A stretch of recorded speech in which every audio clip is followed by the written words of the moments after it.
Credit card ഉപയോഗിച്ച് സ്വർണം വാങ്ങുന്നതിന്റെ ഗുണങ്ങളും ദോഷങ്ങളും നമുക്ക് പരിശോധിക്കാം.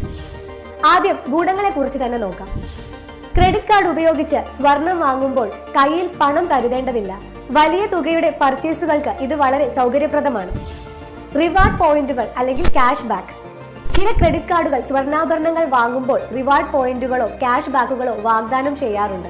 ഇത് ഒരു നേട്ടമായി കണക്കാക്കാം. EMI സൗകര്യം.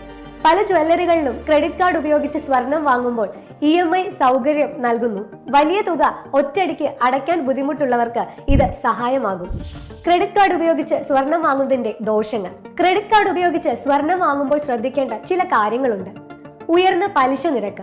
ക്രെഡിറ്റ് കാർഡുകളുടെ പലിശ നിരക്ക് വളരെ ഉയർന്നതാണ്. കൃത്യസമയത്ത് ബില്ലടച്ചില്ലെങ്കിൽ വലിയ തുക പലിശയായി നൽകേണ്ടി വരും. ഇത് സ്വർണത്തിൽ നിന്നുള്ള ലാഭത്തെക്കാൾ കൂടുതലായിരിക്കാം. കടക്കെണി. EMI സൗകര്യം ഉപയോഗിച്ച് സ്വർണം വാങ്ങുമ്പോൾ തിരിച്ചടവ് മുടങ്ങിയാൽ അത് വലിയ കടക്കണിയിലേക്ക് നയിക്കാൻ സാധ്യതയുണ്ട്. അധിക ചിലവുകൾ. ചില ജ്വല്ലറികൾ ക്രെഡിറ്റ് കാർഡ് ഉപയോഗിക്കുമ്പോൾ പ്രോസസ്സിംഗ് ഫീസോ മറ്റോ അധിക ചാർജുകളോ ഈടാക്കാൻ സാധ്യതയുണ്ട്. സ്വർണ്ണവിലയിലെ മാറ്റങ്ങൾ. സ്വർണ്ണവില എപ്പോഴും മാറിക്കൊണ്ടിരിക്കും. നിങ്ങൾ ക്രെഡിറ്റ് കാർഡ് ഉപയോഗിച്ച് സ്വർണം വാങ്ങുമ്പോൾ സ്വർണ്ണവില കുറഞ്ഞാൽ നിങ്ങൾക്ക് നഷ്ടം വരാം. കൂടാതെ പലിശ കൂടി ചേരുമ്പോൾ യഥാർത്ഥത്തിൽ നിങ്ങൾ സ്വർണത്തിനായി കൂടുതൽ തുക നൽകേണ്ടി വരും.